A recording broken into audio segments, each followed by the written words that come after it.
Hello and welcome back to yet another episode of On the Grid Podcast, Season 3, Episode 33. These episodes just keep on coming for some reason. I don't know how we've got to 33. We're closing down on 40 and we could be near enough 50 by the end of the season, I think. So that's very interesting. But in this episode, in episode 33, we're going to be looking at some news in and around the paddock, reviewing our predictions from Japan and predicting and previewing Qatar, which is, I think it's the second time we're in Qatar. And obviously we've got the sprint weekend also this weekend. So four lots of predictions to come from Qatar, and two lots of predictions from Japan. But let's begin with a little bit of news. Let's begin talking about the driver that's been kind of stepping into Daniel Ricciardo's role at AlphaTauri, Liam Lawson. We spoke very briefly about this on last episode regarding Lawson potentially having a seat for 2025.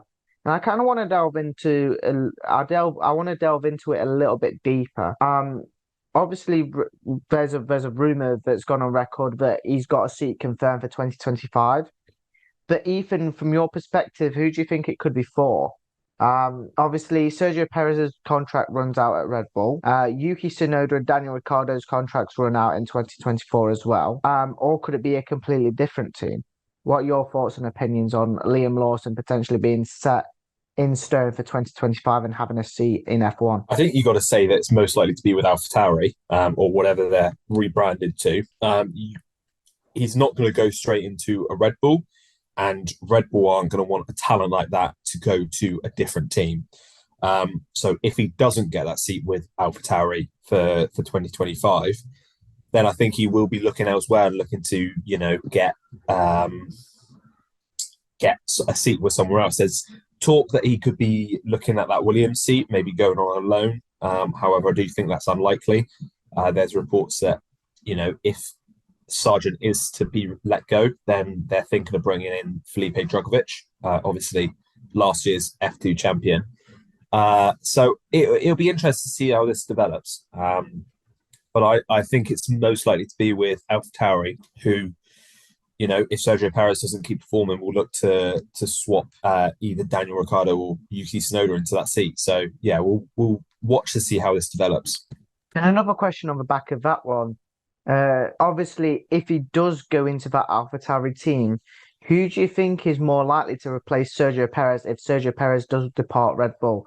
Is it likely to be Yuki Tsunoda or Daniel Ricciardo? Because personally, for me, I think it's set in stone to be Daniel Ricciardo. I don't see it being anyone else apart from Daniel Ricciardo if they've put him into that AlphaTauri team. I think Red Bull Helmut Marko and Christian Horner have kind of set it already to be Daniel Ricciardo for 2025 alongside Max Verstappen. Well, yeah, I've heard that actually it could be sooner than that. It could even be during next season that Daniel Ricciardo steps up into Red Bull. That's their ideal solution, really. I don't know what's going on with Yuki Tsunoda. He looked fantastic at the start of the season. His form has slipped away, and he's kind of coming under a little bit of pressure to, within the team, and to get that to really establish himself as the number one driver. Obviously, Lawson's come in and done a fantastic job and actually kind of upstaged Tsunoda, putting pressure on to say,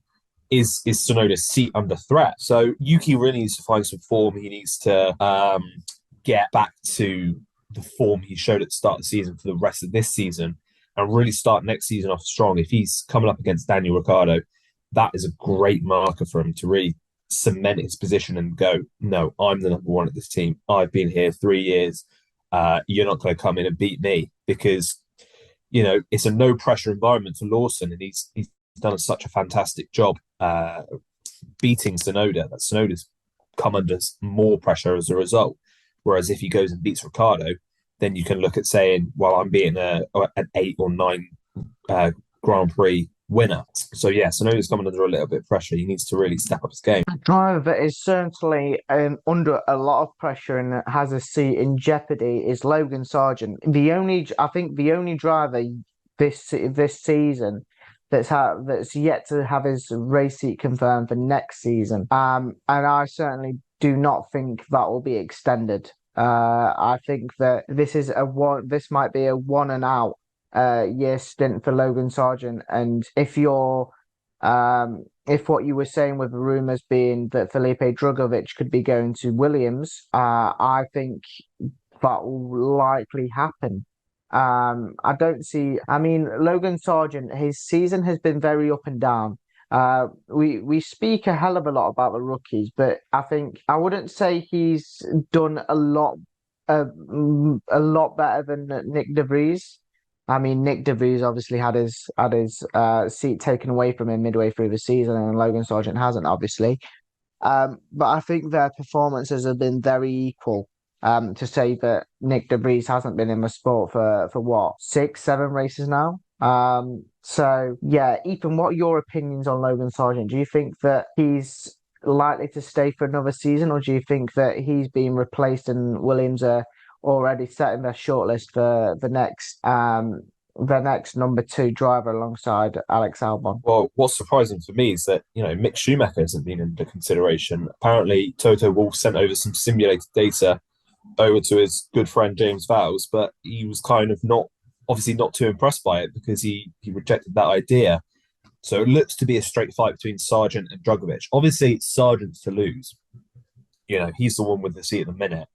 But his performances, he's had a couple of good performances that stand out. But other than that, he's just been nowhere near consistent enough. No one's expecting him to go and beat Albon. Albon has been one of the best drivers this season, the best performing drivers this season. And he's got the plaudits because of it. But just, show a little bit of fight. You're crashing every single weekend. He just needs to be consistent. Like I said last week, if he was just slow, I don't think he'll be coming up to too much pressure, but he's costing the team so much money by crashing every single race. So I would say he's probably going to lose his seat unless his form picks up. We wanted him to pick up his form. He tried to, but he's gone back down to 0 again. So Logan Sargent will likely to see his seat gone for 2024. But on a much higher note, we obviously saw the Red Bull dominance return last time out in Japan. And we didn't even mention it last episode that they secured their 6th Constructors World Championship and their second consecutive one as well. Ethan, does this just show how well Red Bull have got the regulation changes nailed on? Because I mean, the other teams are quite a fair bit away from Red Bull, and I think that for the next at least year or two, I think Red Bull have got it nailed on for maybe another domination. Yeah, it's going to be a tough ask. We spoke about just how dominant they are and the teams that could challenge them. But I think Red Bull have such an advantage. Not only that the car is so much quicker than, but whilst these other teams try and catch up, Red Bull can extend that gap further. So the teams have to make up the gap between the two cars and what Red Bull are going to progress in the time between now and the time that they do. So Red Bull are in such a strong position.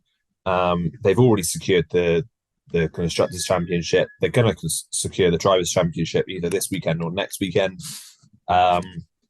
It's only a matter of time until Verstappen gets that 3rd world title, and inevitably he's going to more than likely make it 4 in a row next season. Because I cannot see, unless something drastic happens, I can't see them overturning that big a gap in such a short space of time. There's only been one race that Red Bull haven't won. If in these next 6 races, sort of 3 of them, a team stands out and has the second quickest car on each race and maybe can pick up a couple of wins, then you can look towards next season with a bit of optimism for that team, whether that's Mercedes, McLaren, or Ferrari. They're the 3 most likely to push on and challenge. But but it's going to be it's going to be difficult for either one of them to sustain it over a season when we've seen how quick Red Bull are and how well Verstappen's driving. So it's a scary thought. Yeah, as you mentioned there, the start of the day of On the Grid podcast, Max Verstappen can secure the drivers' championship in the Qatar Sprint. Not even in the main race, in the Qatar Sprint. I think if he wins it, he secures the championship. So there you go. Funnily, there you mentioned 3 of the 4 teams that I want to talk about next, and it's the battle for second and fourth in the Constructors' Championship. So, for 4th place, Aston Martin and McLaren, and for 2nd place, Ferrari and Mercedes. Our 2 teams colliding once again. Let's begin with the Aston Martin versus McLaren debate for 4th. It's really a losing battle for Aston Martin, isn't it? They've just gone backwards. They've not really done anything notable in the second half of the season, and they're constantly. They're battling for points at the back end of the pack, but they're just not able to outscore McLaren. Ethan, your verdict: who do you think's taking 4th in the championship, in the Constructors' Championship, and why? McLaren. I think the gap is 52 points, if I'm not mistaken. You can quite easily see McLaren getting 52 points within the next 4 races. That's in the next 4 races, that's 13 points a race. And they've been scoring at much higher rates. Last weekend, they got 33 with the 2nd and 3rd place. So they could do it by Mexico. I think they could overtake them. Look at how many points Aston Martin has got as well. You know, Stroll hasn't scored a point since before the summer break. I think it's probably somewhere like Silverstone or somewhere like that Stroll scored a point. Alonso has had that good performance in Spa, but other than that, he's not finished in the top 6 or 7 over this last 5 or 6 races. And then you look how well Norris and Piastri are driving, and you cannot see anything else but McLaren coming 4th, and by some margin as well, I think. The next little debate that I'm going to have with you is for 2nd place in the Constructors' Championship. Mercedes and Ferrari. 20 points the gap is, I think, or it might even be less. I think. But yeah, the gap is getting smaller and smaller by every single race. Ethan, I know you weren't nervous ahead of a summer break. You must be a little bit nervous now. Yeah, like I said, I'm starting to get a little bit nervous about this. They're closing in at a rate of knots. Yeah, I think obviously Mercedes still have the points advantage, but over the last few races, Ferrari have had the quicker car. So I'm not sure how this is going to go. I think if I was to put money on it, I would probably go Ferrari though, just with the way that particularly Sainz is driving, and the way that the Ferrari seems to have just a little bit extra pace at this point of the season. I'd have to say Sainz has got to be the favourite. Ferrari's got to be the favourites. Sainz and Ferrari for favourites. There we go. The man who supports Mercedes and Lewis Hamilton has well and truly said it there. But yeah, this weekend is Qatar, of course, and it's a sprint weekend in Qatar. Ethan, how do you think a sprint weekend could alter the finishing standings in particularly the race and maybe even the sprint and the sprint shootout and qualifying? How do you think that the nature of a track will impact the field? Do you think it'll be a widespread field, or do you think it'd be a close pack? Because I think for most of the lap you're going flat out, no matter what. I think there's a couple of braking zones, but for most of the lap, I think you're going flat out. So how do you think this circuit could impact the viewing of a sprint weekend? I don't know if it will be too different. It's a very good track. There are overtaking opportunities throughout the lap. Obviously, you've got the start-finish straight, which is the main one, where the majority of the moves will be done. I'm thinking that somebody like a McLaren are going to be good around Qatar with the sort of a high downforce track, but a quick high downforce track, sort of similar to Silverstone, I'd say, in the nature of it. It's high speed corners which require downforce. I think Alpine could be a bit of a dark horse. I think they could get a good points total here. We've seen that, the tracks that they have done well at this season have been high downforce. So, Zandvoort and Monaco are where they got the podiums. I'm not saying they're going to get a podium by any stretch, but I think they could be on for maybe like a 6th or a 7th place with one of their drivers. So I think those are the two teams to watch out for, I think. So before we get on to our Qatar predictions, let's review our predictions from Japan, which from my end were very, very woeful. So let's just start off with our 2-star predictions. So for my 2-star predictions, I went very optimistic with one of them and very, I would say bold, but I just sensed something would happen to this driver. So for my 1st-star prediction, I went for a Ferrari 1-2 after Singapore. I was high on life and was very optimistic, but I got put down straight down to earth by Max Verstappen. So that didn't happen. And for my second one, I got it bob on. Perez out of points. He retired. Thank you very much. I'll take 1 out of 2 there. Ethan, how did you get on with your star predictions? Exactly the same. Halfway, half of them right. I had Lawson no points and Stroll. Lawson points and Stroll no points. So Lawson finished just outside the points. I think he finished 11th even. And Stroll retired. So I will happily take that 1 out of 2. Do you want to also give me your qualifying and race predictions and how they went? Absolutely horrifically. I had Verstappen on pole, which of course he was. Then the rest of my top 5 was Sainz, Hamilton, Russell, and Leclerc. So I got no more points for qualifying. I think only one of those drivers actually finished in the top 5, which was Leclerc. I think he qualified 4th. And then for the race, I was very optimistic. So I thought, Suzuka is kind of similar to Singapore in the fact that it's difficult to overtake. There's a lot of tight corners. So I said that Red Bull wouldn't win, and I made it a big mistake because I had Hamilton, Sainz, Russell, Norris, and Leclerc. So slightly better in the fact that 3 of the drivers finished in the top 5, but still no points. So a shocking 1 out of 10 for me this weekend. Well, at least you did better than me. I got 0 out of 10. I was very high on life, so I predicted Carlos Sainz to qualify on pole with Charles Leclerc 2nd, Max Verstappen 3rd, Lando Norris 4th, and Lewis Hamilton in 5th. I had 3 of the drivers from my top 5 in the actual top 5, but not in the correct orders. So that's 0 out of 5 there. And then in the race, I predicted Charles Leclerc to go on and win, Carlos Sainz in 2nd, Lando Norris in 3rd, Lewis Hamilton in 4th, and Max Verstappen in 5th. And once again, I had 4 of the 5 drivers in the top 5 in this one, but none in the correct order. So if I got all of them, if I got them bob on, look, I could have been walking away and looking at an 8 out of 10 if I got them all in the correct order. But unfortunately, I got 0 out of 10 and 1 out of 2 in my predictions, in my star predictions. So there you go, guys. Never predict with me in terms of Formula One races. But on to Qatar.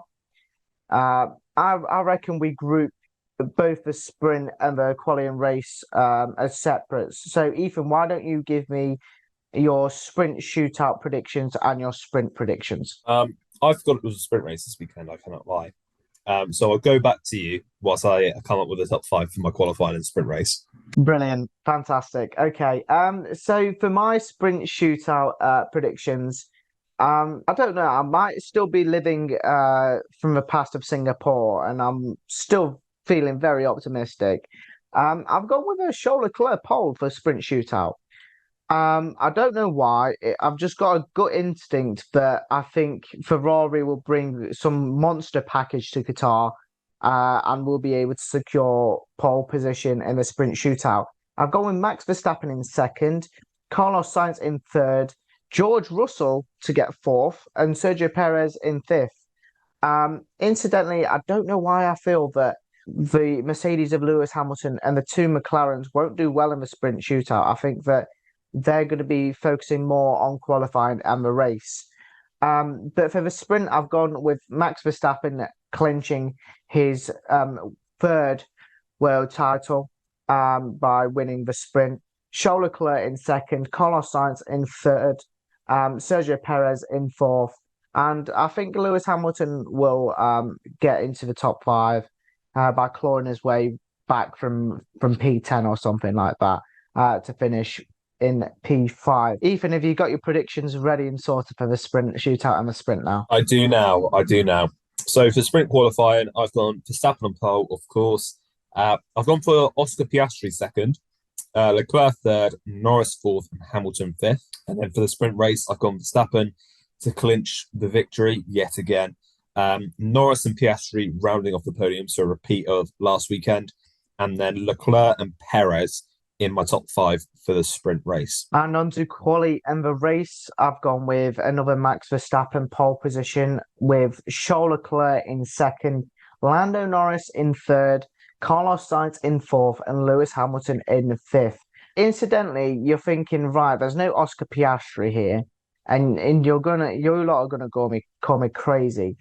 But I just don't see him having a good race in Qatar. I don't think he's ever raced in Qatar, and I think that he'll need to get used to the track a little bit more, acclimatize himself with a track. And I don't think he'll do particularly well around Qatar. And that reflects in my race predictions where I've gone with Max Verstappen to clinch another victory, Lando Norris in second, Carlos Sainz to finish third, Charles Leclerc fading away to finish fourth. And I see a sneaky Fernando Alonso finishing fifth. Yeah, I don't know why. I think I've just got a sneaky feeling that Fernando Alonso might just sneak into the top five and gain some valuable points for Aston Martin, whilst Oscar Piastri struggles a little bit. So for my top five in qualifying, I went for Verstappen and Norris on the front row. Hamilton in third. I think he'll have a great qualifying. And then Sainz and Piastri rounding off the top five. And do you want my race predictions as well? Yep. So again, same top two. I've gone for Verstappen and Norris in 1 and 2. I've gone for Sainz in third, Hamilton fourth, and Piastri fifth. And to round off the episode, give me your 2-star predictions. What do you think will happen in Qatar? So one of them kind of goes back to what I said a little bit earlier on. I've gone for double Alpine points. I think they'll have a better weekend this weekend. And I've gone for, this is the second Qatar Grand Prix. Going back to the first one, we saw a sensational lap from Lewis Hamilton. So I've gone for him to get in the top 3 in qualifying. And for my 2-star predictions, I've gone with a kind of a fastest lap theme. So for Q1, I've gone with Charles Leclerc to top Q1. And for the race, which is my 2nd-star prediction, I've gone with a Carlos Sainz fastest lap. I think that the two Ferraris, if they bring their rapid setup from Monza, which might suit Qatar a little bit, I think that maybe they will be able to secure some fastest laps and secure themselves some good points in the process. But that rounds off episode 33 of On the Grid podcast. Thank you, Ethan Evans, for joining me once again. We'll be back once again next week to review this Qatar Grand Prix, the second one ever. Hopefully it's another cracker. Thank you for listening and goodbye.